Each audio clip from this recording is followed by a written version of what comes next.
Alright, so this is DC We the People News. Now, I did a video a while back about this, okay?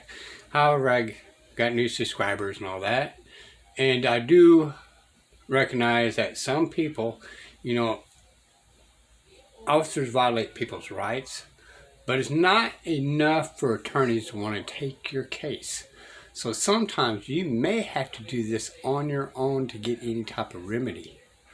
And I just kind of showing this video to give a kind of an idea of what you can do for yourself, especially if you're having a hard time finding an attorney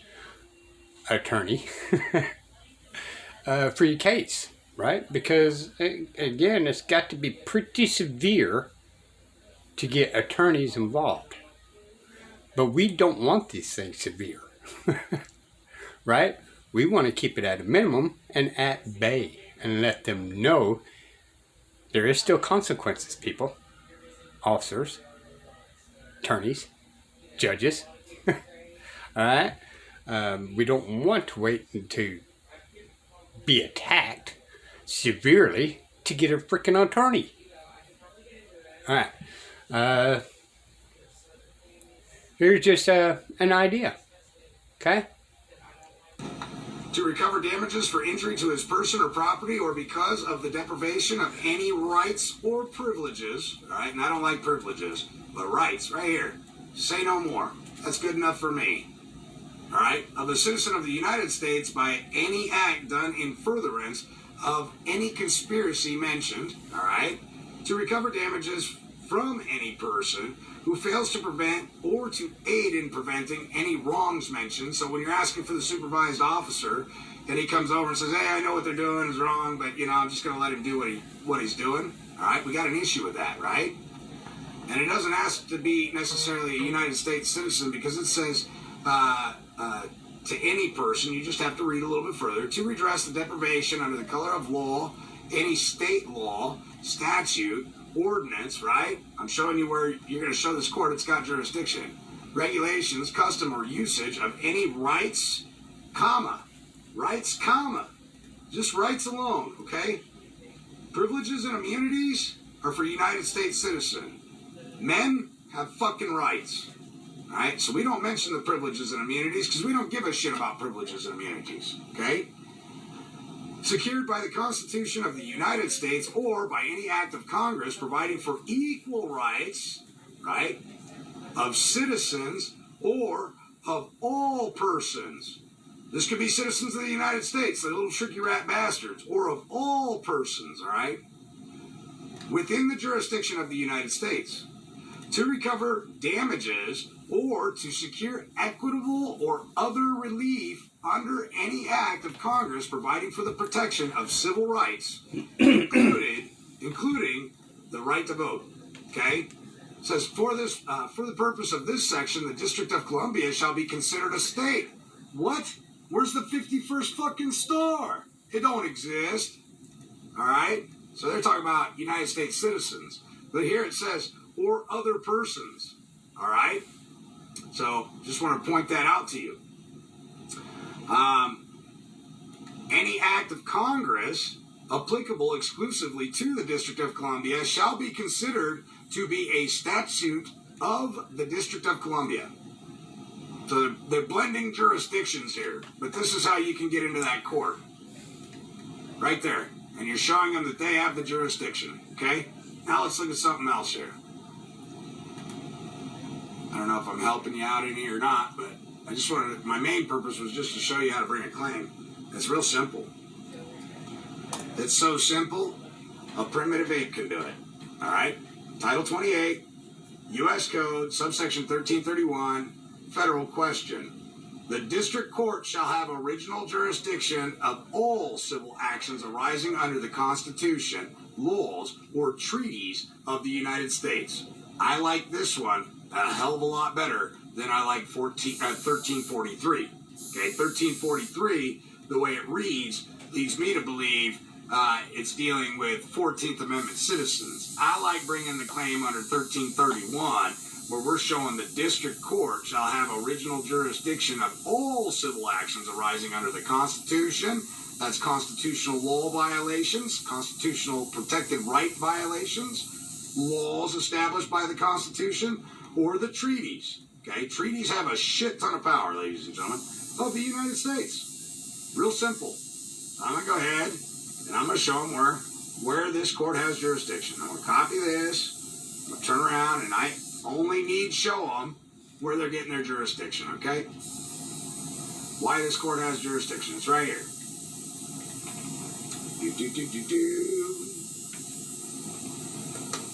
Bingo. All right. This all disappears because now I'm actually going to make my claim on Saturday. Whoops. March 1st. You know, and so on and so forth. And I'm going to explain what happened. Very, very simply put, all right? On Saturday, March 1st, let's do it this way. I think,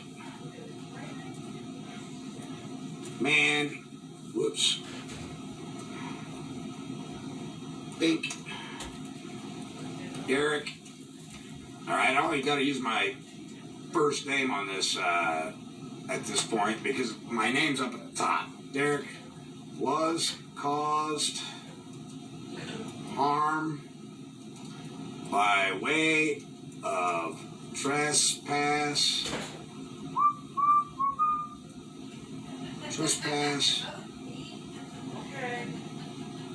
by John Doe Smith by way of battery. All right, let's just keep it simple. We'll keep it simple for you guys. Battery. Assault and battery are two different things. All right, so let's describe the battery. Count one. Let's make it multiple counts. Battery, extortion, and false imprisonment. False imprisonment. All right, wonderful. We've got that down. Okay, so we've identified the date, the time, when it happened. You should put the time in there. Derek was caused harm by way of trespass by John Doe Smith by way of battery, extortion, false imprisonment. So then next, I'm going to come down here, and we go, number one. I'm going to pause it there for a second just to let you guys recognize, because up here in the corner there, right, it says wrongdoer. Now, usually that says defendant, but it's changed to wrongdoer. And the very top up there is complainant, not a plaintiff. Why is that? Because we're leading the courts into common law jurisdiction and not as a privilege, code, statutes, rules, regulations, jurisdiction, civil jurisdiction, right? Because he's standing as a man. So, and the wrongdoer is pretty much going after him as the man or woman that caused harm. Okay? And just so to be clearly, the wrongdoer right there, even on the top right there, is going to be in small letters because words make a difference, right? It's not going to be all caps. It's going to be all small letters. As the same as his, right? At the very top is going to be all small letters, except the first letter, you know, obviously. But it's not going to be all caps. Okay? Number one, battery.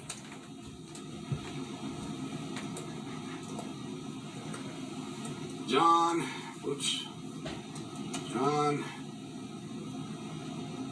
did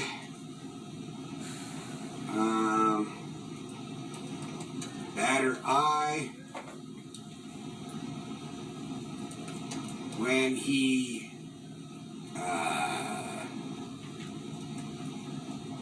grabbed my arm. Simple.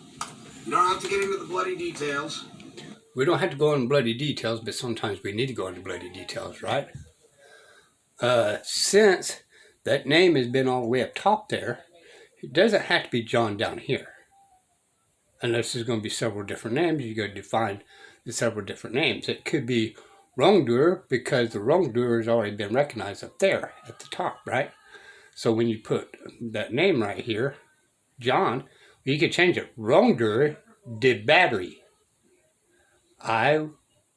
When wrongdoer grabbed arm.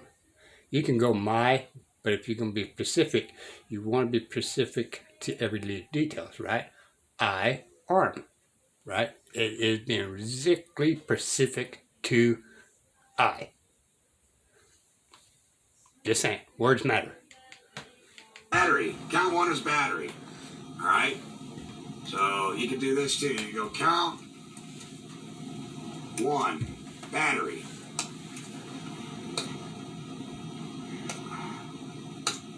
John did batter I when he grabbed my arm. All right? Now, if you look very closely, right here, these things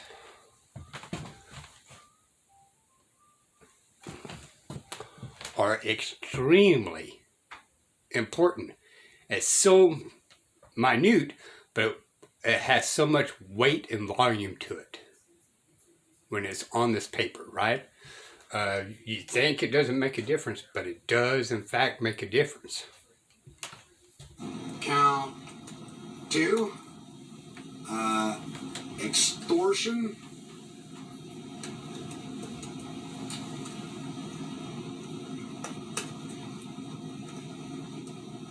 John said whoops.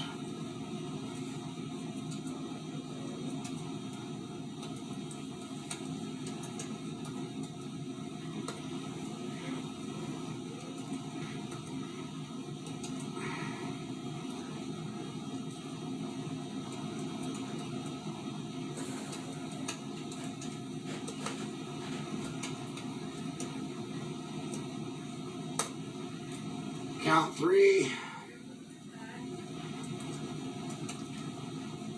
False imprisonment. All right, or false arrest, whatever you want to go with. All right.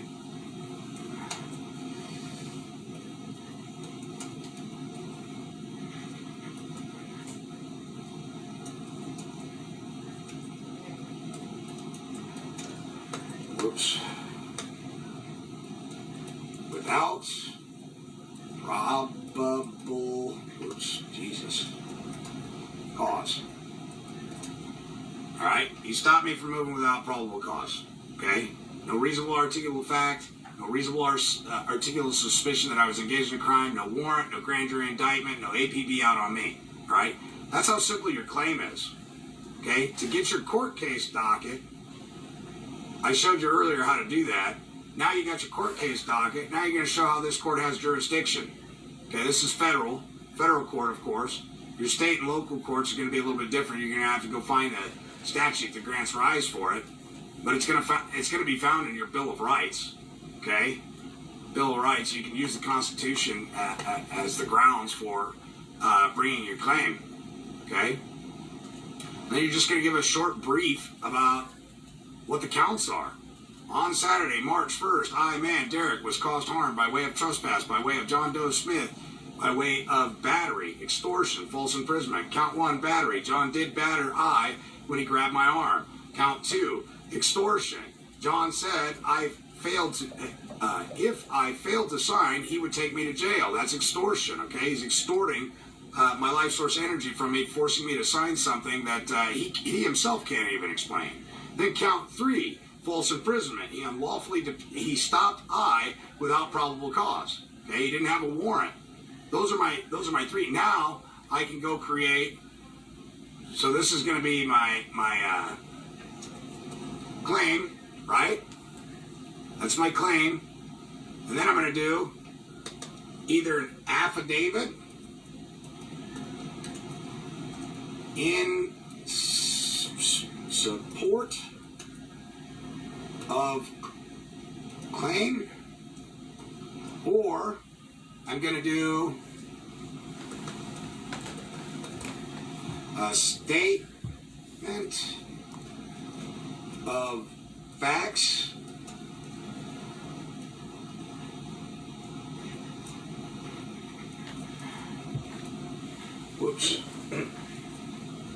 in the form of an affidavit. All right.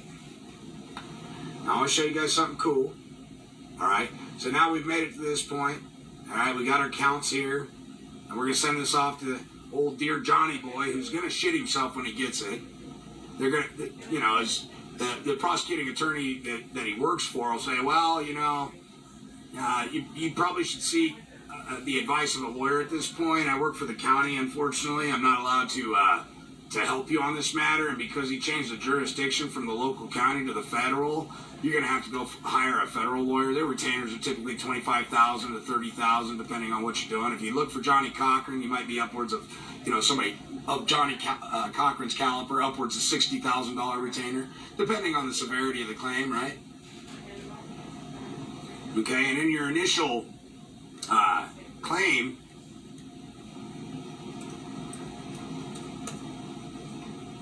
you need to let them know what you're seeking. You know, claimant is seeking damages in the amount of whatever, $100,000, okay?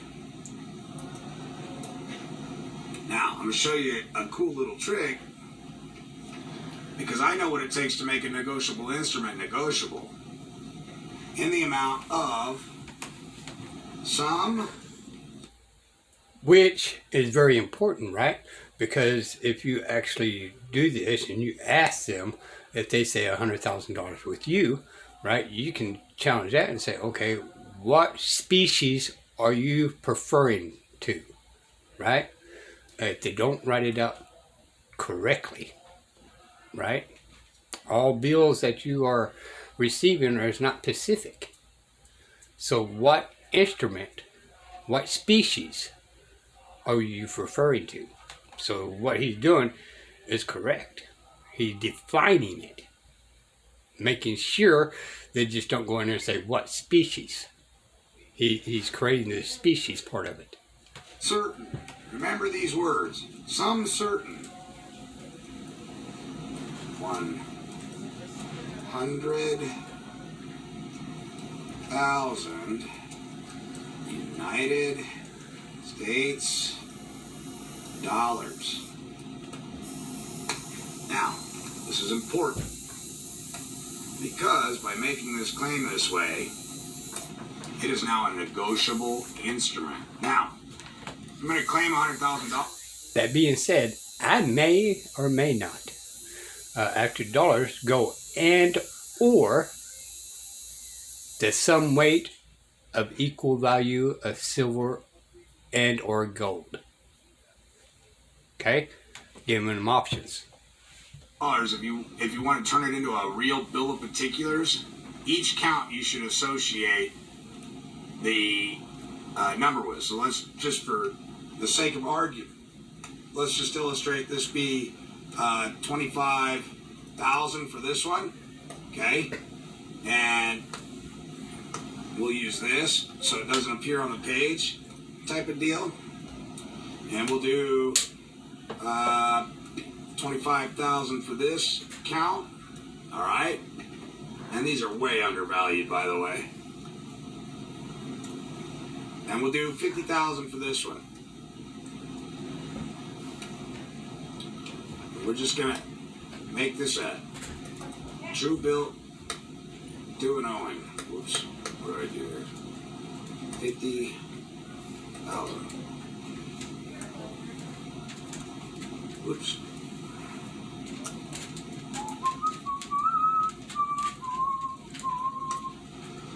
right? So we're showing what we're looking for, right? Claimant seeks damages in the amount of some certain 100,000, and you can go like this if you really want to, because this is actually the proper way of doing this. We're creating joinder.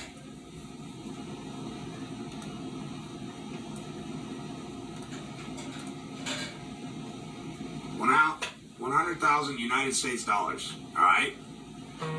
When you write it out like this, it's the same way as writing your check. You give it numerical value here, that's normally in a box on your check, and then you also have to write it out. But these magic words right here are what make the instrument negotiable. Okay? And that's just how you're going to start your claim out. Later on, I'll do some more videos about how to get even more in detail about what you're doing. When you do your affidavit, you're going to want to use this one. Whoops. Yeah, don't save. Not that important. You're going to want to use this one right here. Title 28. And maybe you don't want to use this one right here. This is just how I do shit. Alright? And I'm nothing special, but I'm here to help to the best of my ability with my acquired knowledge over the last 11 years. Being in the courts, tinkering with these jackasses. Alright? Title 28, U.S. Code 1746. Unsworn declarations under the penalty of perjury. Alright? The reason I like doing this, and I'll swear to it, I don't have any problems doing a sworn declaration, but I'm still going to use this. Why? 1.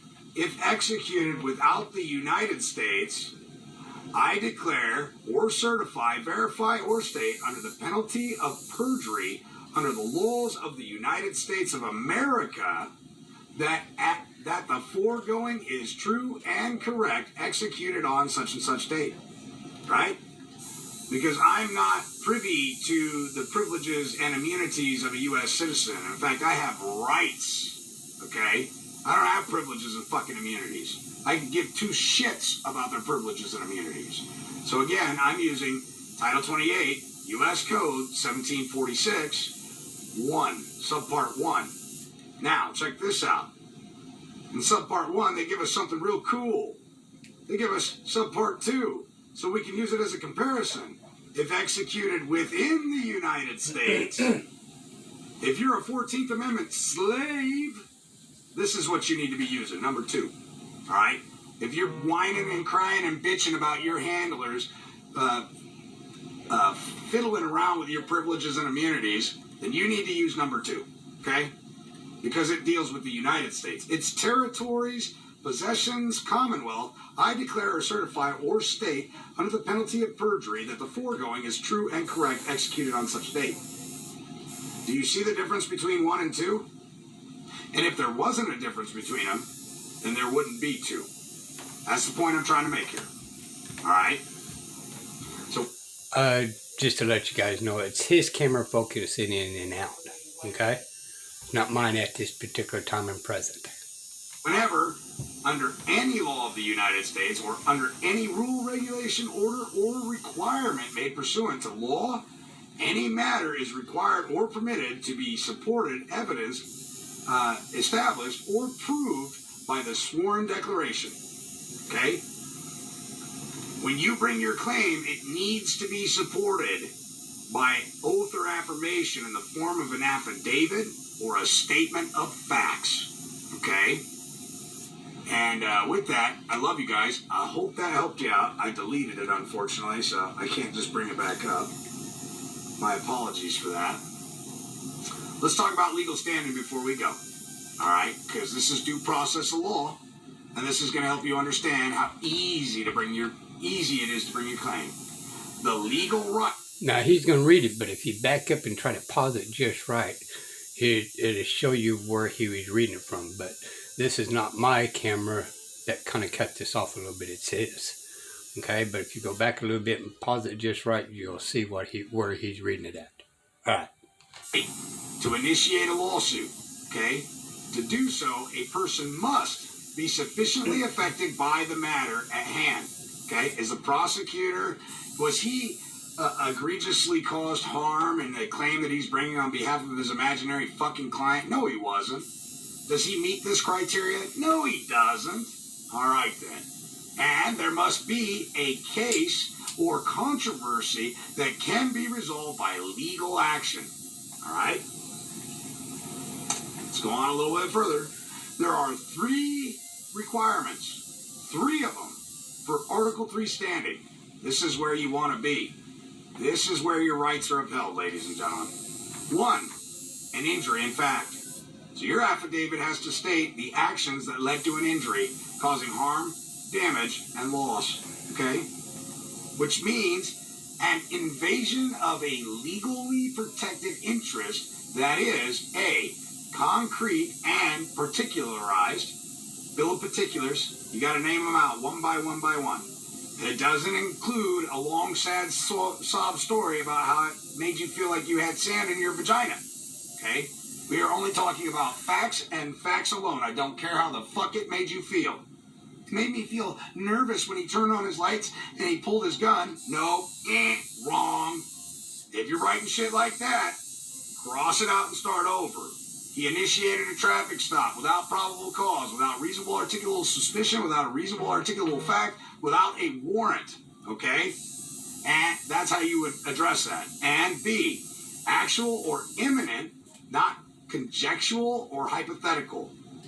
Well, when he did that, I could have died. Nancy, Karen, we don't want to hear that shit. Nobody gives a fuck about what could have happened.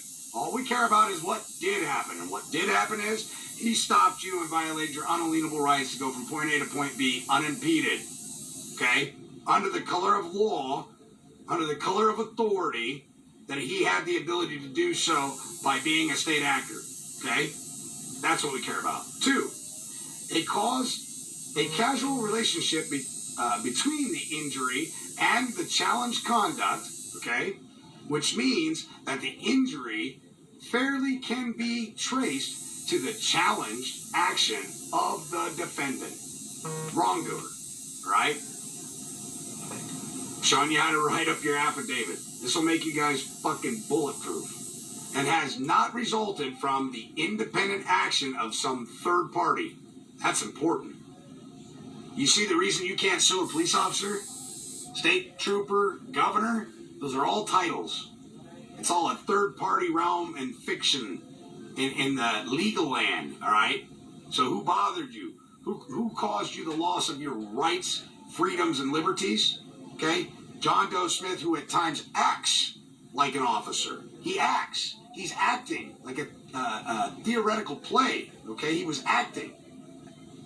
Not before the court.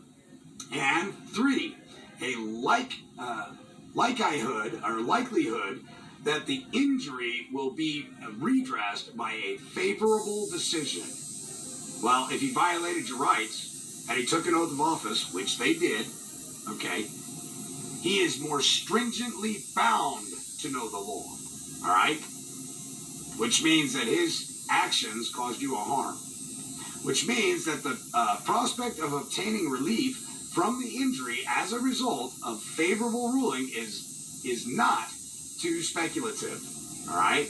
If you know your rights, you can stand firmly upon them and you will receive remedy.